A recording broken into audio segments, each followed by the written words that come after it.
What's going on, guys? Pegasus from the Wise Guys. Instead of having a Gate Guardian deck profile, we're going to have a little bit of a discussion and show off a little bit of how the deck works.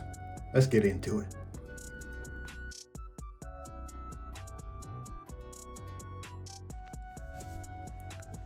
Guys, I think at first mentioning the deck, obviously it's a bunch of level 7, so you probably want to consider playing KcCard, but I definitely feel like you have to start with mentioning Elemental Hero Prism. It won't be featured in this profile.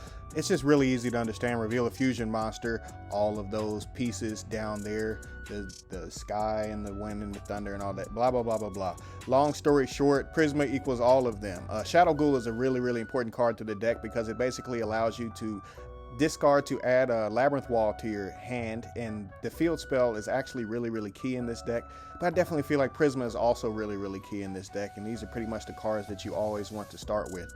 Again, I can mention the KcCard, obviously with Fenrir's and Unicorns, and the ability for a lot of this engine to go off and work very, very well together. And they're all level 7s, you know, kudos to that. I definitely feel like KcCard, Sangha, Suijin, they're just not what ABC is. Therefore, you don't want to play 3 pieces. Hell, I don't even think you really want to play more than 2. I barely want to play 2 because they just don't do anything inherently. However, the boss monster, Gate Guardians Combined, the card that you've seen twice already with the artwork, is very, very powerful, and it can negate targeting up to 3 times per turn.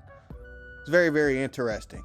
As far as the Labyrinth Wall Shadow, though, again, I have to mention it because it basically outs, guys, in its entirety, the ability for your opponent to Zeus you, which if you can back that up or put out in front of that a fusion monster that can't be targeted up to 3 times a turn, and it basically negates any time that it's targeted, that's a pretty difficult monster to get off the board. I'm not going to say it's the most difficult. Obviously, we just go after the Labyrinth Wall and then go after this card. However, as a little bit of a rogue shock factor for a tier 3, tier 4 rogue deck, it's not horrible. I definitely feel like it's probably more so an engine, and I feel like if you do use it as an engine, that's probably the best way. Or there's just a faster way, I should say, to get to the point a little bit quicker with cards like Tearlament's KcCard. Being able to mill out your deck and putting them in the grave like ABC pieces is very, very important to the game's strategy as well. For this game's strategy, though, I definitely wanted to show off how Magician's Souls can be really, really strong in the deck, and how Shadow Ghoul really, really is what you want to see every single starting hand. Essentially, guys, pitching the Shadow Ghoul, much like Commandant, the Gravekeeper's card, or any of the other ones that search for the field spell, you get to add Labyrinth Wall Shadow, and again, prevent your opponent from being able to Zeus you. I'm not going to say that's always going to be the primary thing that you'd want to keep this card on the board for, protect it a little bit. I don't know if it needs all that protection, and you can clearly cycle through them very quickly. But in this combo, I just wanted to show off activating and then placing one of the pieces into the spell and trap zone, that being Suijin for this example. Then activating Illusion to then add Magician Souls, and then putting that the illusion back on the top of the deck. Then activating Magician Souls and dumping KcCard, because KcCard is a spellcaster. Suijin is an Aqua, KcCard is a spellcaster. Do with that what you will.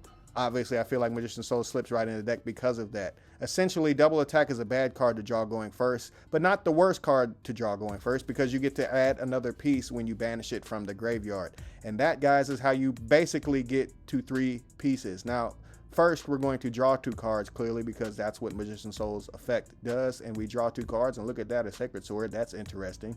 Then, obviously, we'd banish that quick play that we just mentioned to add Sangha of Thunder. Then pitch that. Don't have to necessarily if you don't draw the Sacred Sword, but draw 2 free cards and then be able to normal summon after that. But for the baseline board, guys, I basically wanted to show that Prisma could be even more powerful. Maybe put one of the other fusions on the board by continuing through your plays.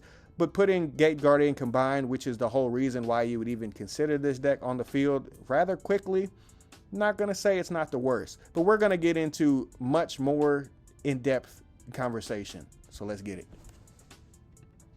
Shout out to all the homies at Locals, man. They really are good people, and I always try to feature them just because it's just, I'm around good, solid people all the time. He's going to talk now.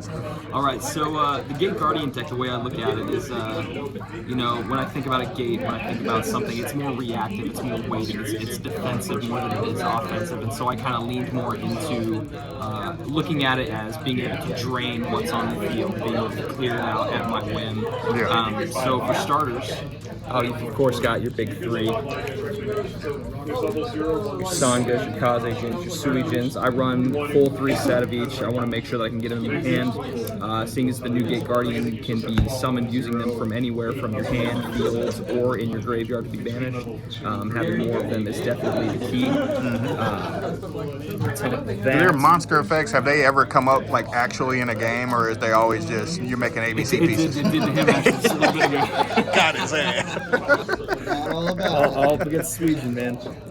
So yeah, now the cool thing about the new Gate Guardians is that they are not required to be in a monster zone. They are not required to be anywhere in particular except for on the field for all the other Gate Guardian monsters. So getting them into those spell and trap zones is as easy as getting the Labyrinth Heavy Tank, which can be normal summoned on as soon as you get it. Can't attack the first turn, but what it can do is if you have another Labyrinth Wall spell, say, We do on Thursday, so this Thursday we're doing a tournament.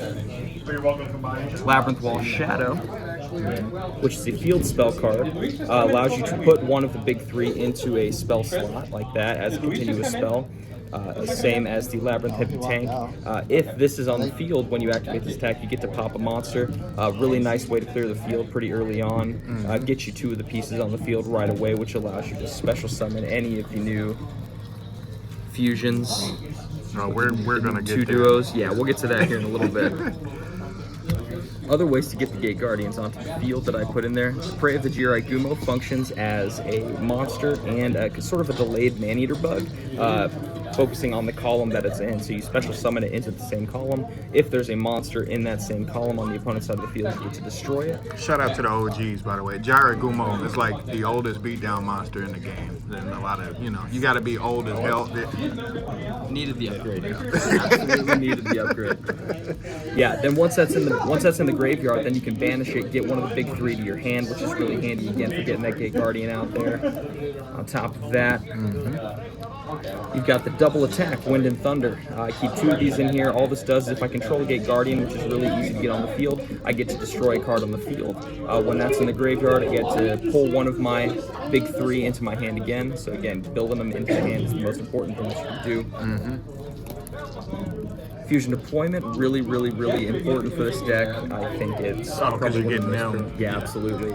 Gets them onto the field very, very easily. This deck I felt was lacking in the middle ground between having ways to negate your opponent's cards and then getting your big stuff onto the field. It felt like it was lacking being able to get those bigger things onto the field in the meantime to have something for your bigger things. So the KcCCard Birth is kind of a wild card that I decided to throw in. Being able to just normal summon level 7 monsters is huge, especially considering the fact that all 3 of these are level 7s. Very easy to get them on the field. 3 of those in the deck, absolutely. Foreshadowing, he's working on it. Literally, he's over here working on it. He's in the lab.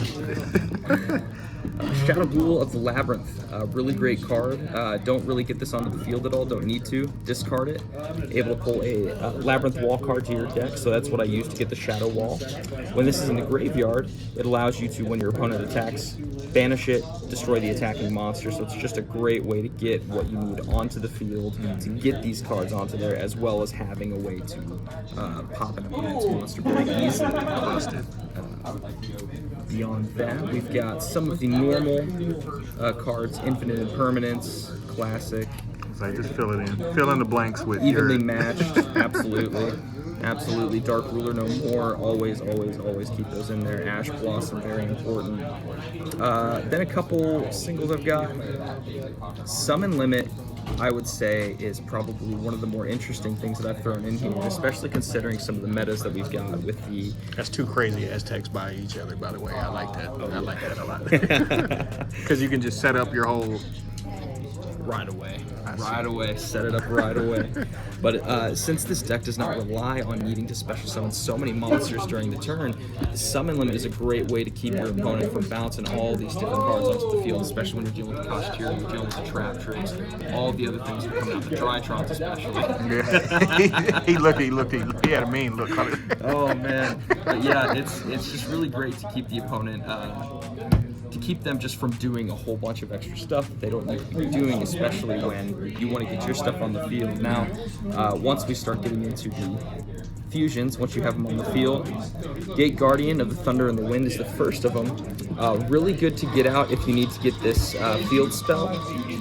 It just allows you to pull a spell or trap or card that mentions Sanga, Kazejin, Suijin in the text. The next of the duos is the Guardian of the Wind and the Water. The Guardian of the Wind and the Water is great for negating spells and traps. It can do it once per chain, twice per turn, which is huge. Love those negations. When these leave the field, you're able to special summon one of their pieces banished from your... Anytime they leave. Yep, anything that your opponent does, any of their cards, if you do it yourself, it doesn't work. Anything your opponent does that makes them leave the field, you get to pop back one of the pieces for it. The third of the duos is the Guardian of the Water and the Thunder. This is my personal favorite simply because he maintains that classic drain their attack to 0 during the damage step. But actually, this is more specific, so twice per turn, once per chain, you can make an opponent's monster's attack 0, which is massive. Because if they're pulling off these big chains, then you're able to just keep their field neutralized as much as possible. Again, leaning into that draining the field, kind of acting like that gate, the Guardian. So now we're going to get into Gate Guardians Combined, which I think is absolutely busted. So Gate Guardians Combined, again, you can just have the pieces anywhere, field, hand, graveyard. You can banish them from there, get them onto the field. He's a first turn get a lot of times, very easy to get onto the field. 3 times per turn, anything that targets anything on your side of the field, you negate and destroy. Thrice. So thrice. Does it actually say thrice on the card? It does say thrice on the card. It is a thrice card. That is beautiful when you have the summon limit on the field. That gives you an extra line of protection for everything. That's so dumb. that way they can't target it, they can't summon. It doesn't hinder your strategy, but it hinders your opponent's strategy, so it levels the field if you've got somebody who's playing a little bit higher than you. As a couple of wild cards, I don't keep much in my... He's talking about you, Brandon. He's talking about you. Outside of the normal stuff in the extra deck, I've got the number 89, Diablosis the Mind Hacker. Classic. Love him for getting stuff out of the extra deck. He might be getting banned soon. We'll see. We'll see. Yeah, for real. Very easy to get, especially having all these level 7s. Very easy to get to the field. And then if somebody's playing a lot of links, I throw the World Dragon's Atlantis in there. I still don't understand this card, but I know that the card is crazy. It is. So what it does is when it's on the field, you banish all monsters on the field. You bring them back to the field in whatever, place them however you want. So if you're playing against somebody who's playing a lot of links, you get all the links off the field, you bring them back, you co-link everything. You go into your attack phase. So when you go into battle phase, attack with it. When you declare an attack, you get to destroy cards on the field up to the number of co-linked monsters. So if you bring everything back co-linked, you launch an attack, then you're just wiping the field. So it's just a really good way. I played the deck. I mean, I played it one time in Marincess, and somebody showed me a combo where like they waterlocked themselves on Marincess, and then you like remove everything on their side of the board, and then you're waterlocked, so they can't summon anything. Right. So I think. I don't know if it's that toxic in this deck, but it's pretty broken. I can see where it is. Oh yeah, I haven't really needed to use it yet. I haven't had a chance to use it, but if I can get it on the field, I'm sure it'll be a lot of fun. This is a pretty new deck, so I'm still kind of working with it, but this profile has worked pretty decently well so far, so I'm really happy with it. Nice.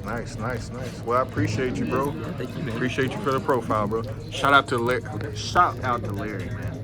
Shout out to Larry. He's good people.